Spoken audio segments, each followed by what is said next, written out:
Hi friends, ఈరోజు మనం parts of స్పీచ్లో conjunction గురించి తెలుసుకుందాం.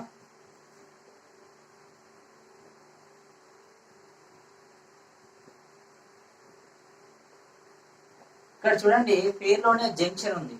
జంక్షన్ అంటే కలిపేది అని అర్థం. అంటే ఫర్ ఎగ్జాంపుల్ రైల్వే జంక్షన్ ఉంది అనుకోండి. రైల్వే జంక్షన్ అంటే అర్థం ఏంటి? రైళ్లను అన్నింటినీ కలిపేది రైల్వే జంక్షన్. అంటే రైలు అన్ని వచ్చేసి ఆ రైల్వే జంక్షన్ దగ్గర కలుసుకుంటాం. దాన్ని రైల్వే జంక్షన్ అంటారు. ఇక్కడ కంజంక్షన్ అంటే అర్థం ఏంటంటే, కంజంక్షన్ అంటే రైళ్లను బస్సులను ఇట్లా ఏం కలపదు. కానీ ఇక్కడ కంజంక్షన్ అంటే అర్థం ఏంటంటే టూ ఆర్ మోర్, అంటే రెండు లేదా అంతకంటే ఎక్కువ వర్డ్స్ను కానీ ఫ్రేజ్లను కానీ క్లాజ్లను కానీ సెంటెన్స్లను కానీ, రెండు లేదా అంతకంటే వర్డ్స్ కానీ ఫ్రేజెస్ కానీ క్లాజెస్ కానీ సెంటెన్స్ కానీ వీటిని కలిపేదాన్ని ఏమంటారంటే కంజంక్షన్ అని అంటారు. ఫర్ ఎగ్జాంపుల్ చూడండి,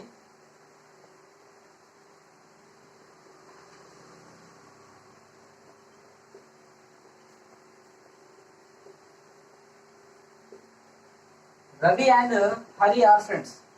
ఇక్కడ రవి అనేది ఒక వర్డ్, హరి అనేది ఇంకో వర్డ్. ఈ రెండింటిని కలిపేది యాండ్. ఈ యాండ్ ఏమంటారంటే కంజంక్షన్.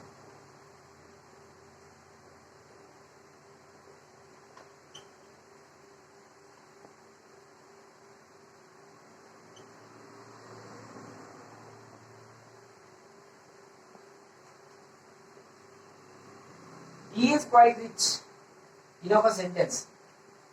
He is unhappy, ఇది ఒక సెంటెన్స్. ఈ రెండింటిని కలిపేది ఎట్. ఈ ఎట్ ఏమంటారంటే కంజంక్షన్.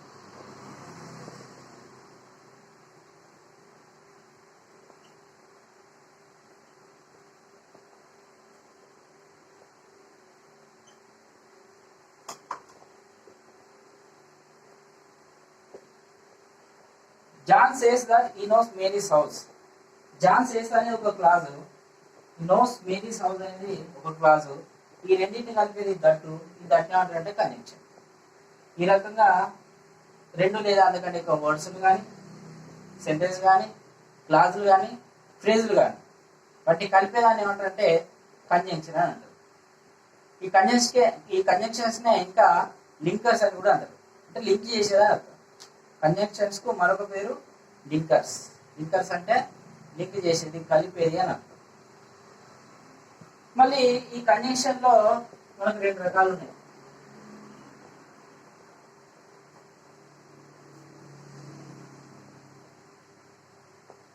ఆ రెండు రకాలు ఏంటి అంటే,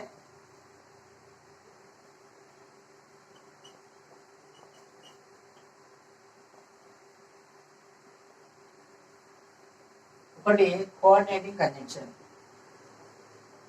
రెండవది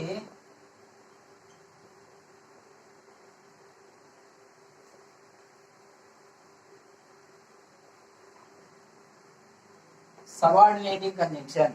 ఒకటి కోఆర్డినేటింగ్ కంజంక్షన్, రెండు సబార్డినేటింగ్ కంజంక్షన్.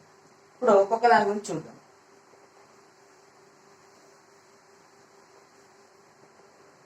ఫస్ట్ ఈ కోఆర్డినేటింగ్ కంజంక్షన్ అంటే ఏంటంటే,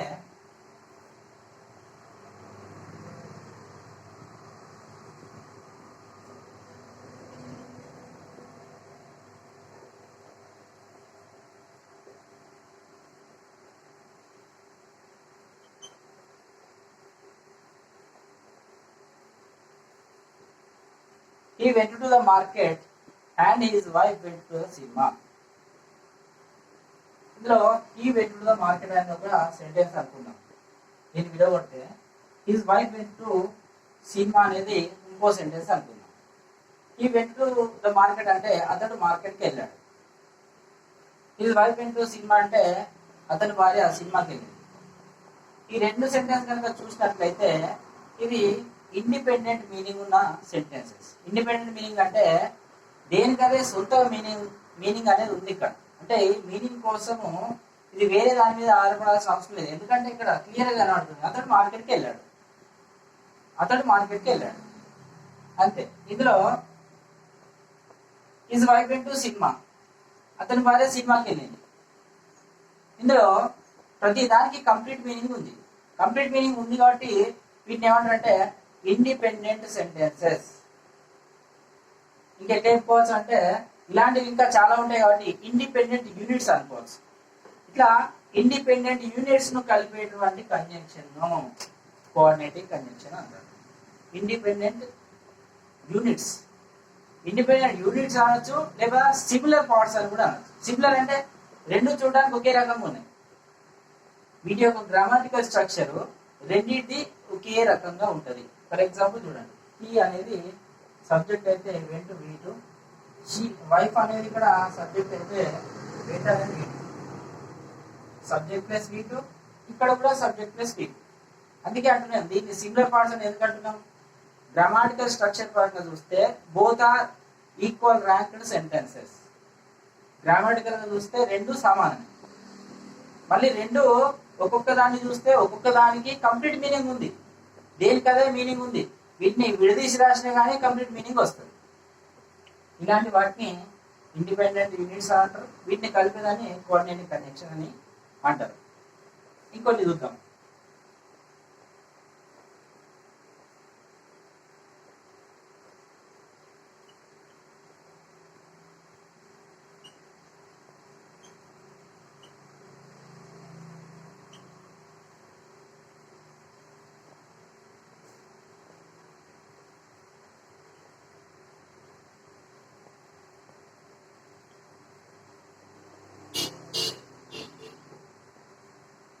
You have to answer all the questions or you will be disqualified. ఇక్కడ you have to answer all the questions అనేది ఒక పార్ట్ తీసుకున్నట్లయితే, you will be disqualified అనేది ఇంకో పార్ట్ గా తీసుకున్నట్లయితే, ఈ రెండింటిని కలిపేది ఆర్. ఈ ఆర్ ఏంటిది మనకు? ఇది కోఆర్డినేటింగ్ కంజంక్షన్. ఇట్లా సిమిలర్ పార్ట్స్ కలిపే వాటిని ఏమంటారంటే కోఆర్డినేటింగ్ కంజంక్షన్స్ అని చెప్పేసి మనకి ఇక్కడ అనడం జరుగుతుంది. ఈ కోఆర్డినేటింగ్ కంజంక్షన్స్ ఏమేమి ఉంటాయంటే మనకు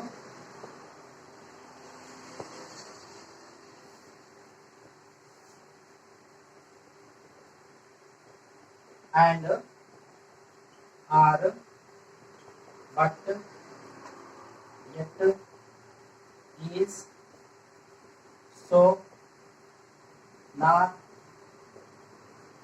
ఇవన్నీ కూడా and, or, but, yet, is, so, not వీటన్నిటి కూడా మనం ఏమనొచ్చు అంటే కోఆర్డినేటింగ్ కంజంక్షన్స్ అని చెప్పేసి అనొచ్చు. Comes home is, we will be late for the movie. తొందరగా వచ్చాయి, లేదంటే మనము సినిమాకు లేట్ అవుతాం. ఇక్కడ కమ్స్ అనే దాన్ని we will be late for the movie అనే దాన్ని కలిపేది is.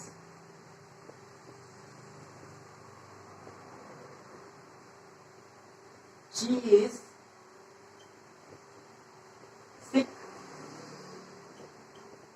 but active. She is sick but active. ఆమె సిక్ అయింది కానీ యాక్టివ్ గానే ఉంది.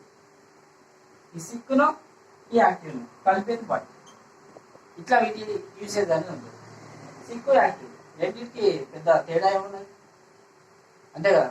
బోత్ ఆర్ సిమిలర్ అంటే ఈక్వల్ ర్యాంక్ ఉన్నటువంటి వర్డ్స్ అంతే. గ్రామాటికల్ చూసినా ఎక్కడ చూసినా కానీ they are both similar parts. So which is connect to similar part, that is called coordinating conjunction. Simple. Okay, దీని తర్వాత మనకున్నది ఏంటంటే సబార్డినేటింగ్ కంజంక్షన్.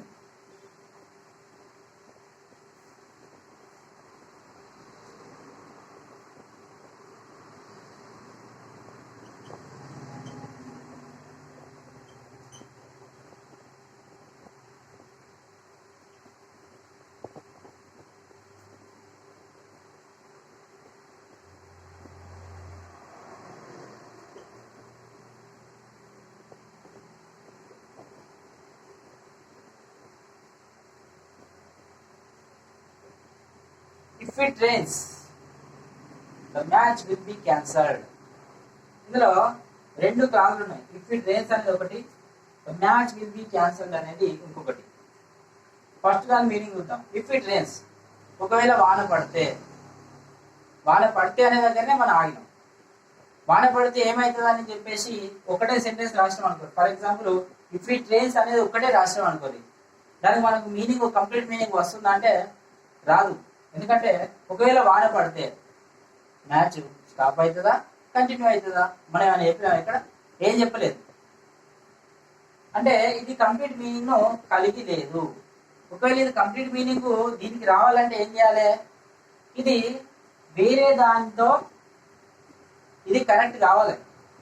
కనెక్ట్ అయితే ఏమవుతుంది, అప్పుడు దీనికి కంప్లీట్ మీనింగ్ వస్తుంది. అంటే వేరే దాని మీద డిపెండ్ అవుతుంది. డిపెండ్ అవుతుంది కాబట్టి దీన్ని ఏమంటారంటే డిపెండెంట్ క్లాజ్ అని అంటారు.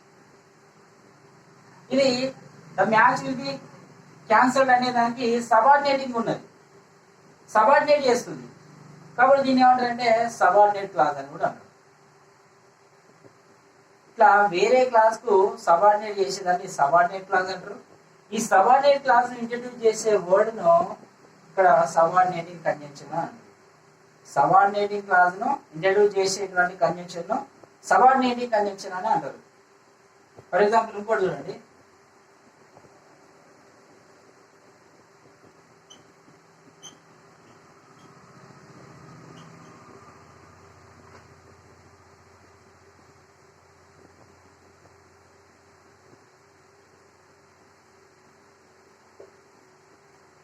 Unless you work hard you cannot reach the goal. ఇందులో డిపెండెంట్ ఏది, ఇండిపెండెంట్ ఏది ఒకసారి ఆలోచించాలి.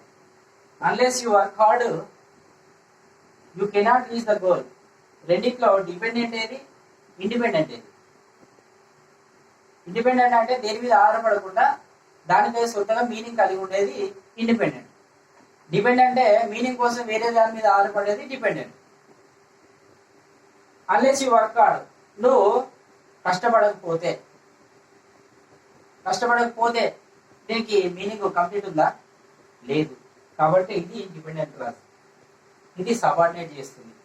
దేనికి సబార్డినేట్ చేస్తుంది, ఇండిపెండెంట్ క్లాస్ కు, వేరే క్లాస్ కి సబార్డినేట్ చేస్తుంది.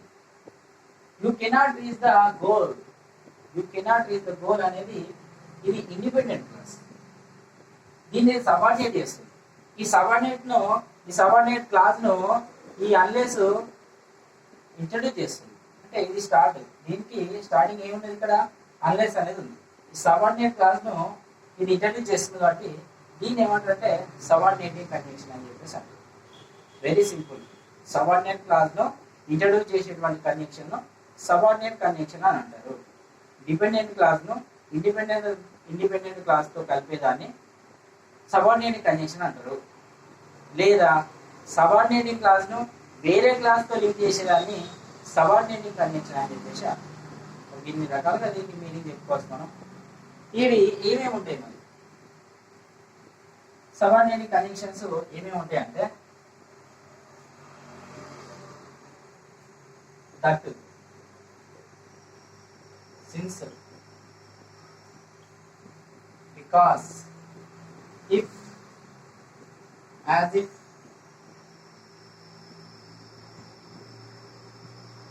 when,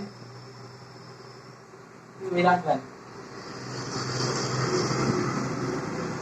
That, since, because, if, as if, when. as కూడా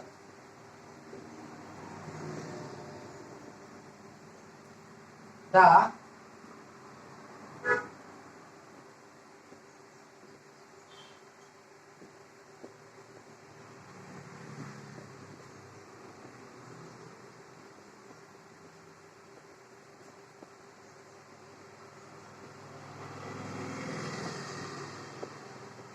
the spectators were furious as the team lost the match. The spectators were furious అనేది ఒక క్లాజ్ అయితే, the team lost the match అనేది ఒక clause అయితే, ఈ రెండింటిని కలిపే యాజ్ ఇక్కడ మనకు సబార్డినేటింగ్ కంజంక్షన్. ఈ రకంగా సబార్డినేటింగ్ కంజంక్షన్ కు మనం మీనింగ్ చెప్పుకోవచ్చు. ఇప్పుడు దట్ అనేది ఇంతకుముందే చూసినాం మనం. John says that he knows Mary's house. అందులో దట్ అన్నట్టు. దట్ అనేది మనకు సబార్డినేటివ్ కంజంక్షన్. ఓకే, ఇప్పుడు ఆల్దో చూద్దాం. ఆల్దో దో ఆల్దో కూడా వస్తాయి. Though although. ఇప్పుడు ఆల్దో చూద్దాం. Although it was raining, John ran to his home. Although it was raining, John ran to his home. వాన పడుతున్నా కూడా, అప్పుడు వాన పడుతుందట, ఏం చేశాడట? జాన్ ఇంటికి పరిగెట్టిండట. వానల్నే ఉరికిందట. మరి వానలే ఉరికేటంత అర్జెంట్ పని మనకు జాన్కి ఏముందో మనకు తెలియదు. వాళ్ళ ఇంటికాడ మరి ఏమైనా అప్పాలు గిట్లా చేస్తారో లేకపోతే ఇంకేమైనా ఉందో ఇంకేమో మనకు తెలియదు. అవి చేసినా మనకి వీడు కానీ అక్కడ జాన్ అయ్యేటనే పరిగెత్తాడు. సో ఇక్కడ ఆల్దో ఇట్ వాజ్ రైనింగ్, వర్షం పడుతున్నప్పటికీ అక్కడ నీ అన్నాం కాబట్టి అది ఖచ్చితంగా కంప్లీట్ మీనింగ్ లేనట్టే. దాన్ని సబార్డినేట్ క్లాజ్ అని చెప్పేసి మనం ఇంట్రడ్యూస్ చేసేదాన్ని సబార్డినేటివ్ కంజంక్షన్. ఈ రకంగా కోఆర్డినేటింగ్ కంజంక్షన్, సబార్డినేటివ్ కంజంక్షన్ అని చెప్పేసి ఇక్కడ మనకు రెండు రకాలు ఉన్నాయి. వీటితో ఇంకా రిలేటెడ్గా అంటే ఈ కోఆర్డినేటింగ్ సబార్డినేటింగ్ తో రిలేటెడ్ గా ఇంకొక చిన్న సబ్ టాపిక్ ఉంది.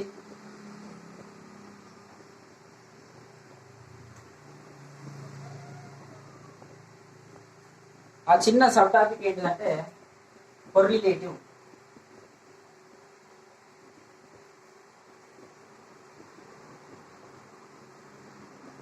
కొరిలేటివ్ కంజంక్షన్స్. కొరిలేటివ్ కంజంక్షన్స్ అంటే ఏంటి అంటే both and, not only but also, neither nor, either or. Both and, not only but also, neither nor, either or. ఇలాంటి వాటిని ఏమంటారంటే కొరిలేటివ్ కంజంక్షన్స్ అని చెప్పేసి అంటారు. ఎందుకు అంటారంటే ఇది వచ్చినప్పుడు ఖచ్చితంగా ఇది వస్తుంది, బోత్ వచ్చినప్పుడు ఖచ్చితంగా అండ్ వస్తుంది, నాట్ ఓన్లీ వచ్చినప్పుడు ఖచ్చితంగా బట్ ఆల్సో వస్తుంది. ఏదైనా సెంటెన్స్ లో నాట్ ఓన్లీ కనబడితే దానికి కంటిన్యూస్ లో ఖచ్చితంగా బట్ ఆల్సో అనేది ఉంటుంది. నైదర్ వచ్చినప్పుడు నార్ వస్తుంది, ఐదర్ వచ్చినప్పుడు ఆర్ వస్తుంది. ఎగ్జాంపుల్ చూస్తే మీకు అర్థమవుతుంది.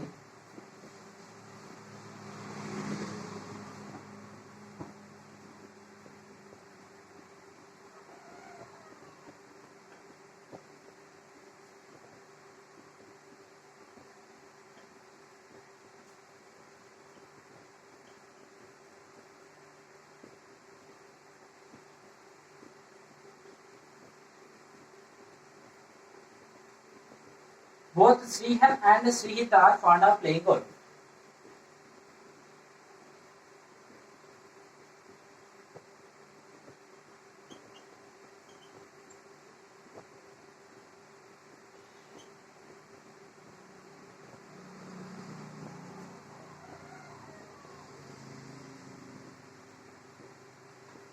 He is not only a singer but also a dancer.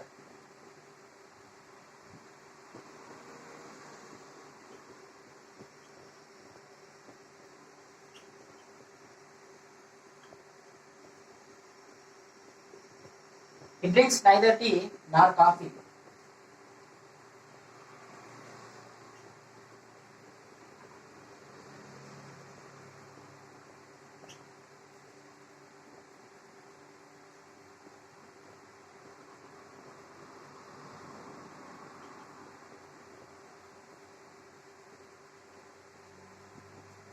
Either Sushma or Geeta will go there. ఈ 4 సెంటెన్స్ చూడండి. Both Srihan and Sri, both వచ్చినప్పుడు ఖచ్చితంగా అండ్ వచ్చేసింది. ఇక్కడ మనం is not only singer but also dancer. ఇక్కడ నాట్ ఓన్లీ వచ్చినప్పుడు ఇక్కడ బట్ ఆల్సో కూడా వచ్చింది. బోత్ అంటే ఇద్దరు అని అర్థం. ఇక్కడ నాట్ ఓన్లీ బట్ ఆల్సో, అతడు ఒక సింగర్ మాత్రమే కాదు, డాన్సర్ కూడా. తర్వాత he drinks neither tea nor coffee. Either Sushma or Geeta will go there. Neither nor, either or. ఈ రెండు చాలా ఇంపార్టెంట్. ఐదర్ ఆర్ అంటే అతడు టీ తాగడు, కాఫీ కూడా తాగడు. ఈ డ్రింక్స్ నైదర్ టీ నార్ కాఫీ. అతడు టీ తాగడు మరియు కాఫీ కూడా తాగడు. అంటే రెండిట్లో ఏది జరగదు అనే సందర్భంలో నైదర్ నార్ ఉపయోగిస్తాం. ఐదర్ ఆర్ అంటే either Sushma or Geeta will go there. Sushma లేదా గీత ఇద్దరిలో ఎవరో ఒకరు అక్కడికి వెళ్తారు. అంటే ఐదర్ ఆర్ అంటే రెండిట్లో ఏదో ఒకటేని అర్థం. నైదర్ నార్ అంటే అసలు ఏది కాదని అర్థం. ఈ మీనింగ్ తోటి ఇవన్నీ వస్తాయి. వీటిని కొరిలేటివ్ కంజంక్షన్స్ అని చెప్పేసి ఈ రకంగా అంటారు. సో కంజంక్షన్ అంటే రెండు లేదా అంతకంటే ఎక్కువ వర్డ్స్ని కానీ, ఫ్రేజులు కానీ, క్లాజులు కానీ, సెంటెన్సెస్ని కానీ కలిపేదాన్ని కంజంక్షన్ అని అంటారు. ఇది కంజంక్షన్కి సంబంధించినటువంటి మనకు టాపిక్. నెక్స్ట్ టాపిక్తో నేను మళ్ళీ కలుస్తాను.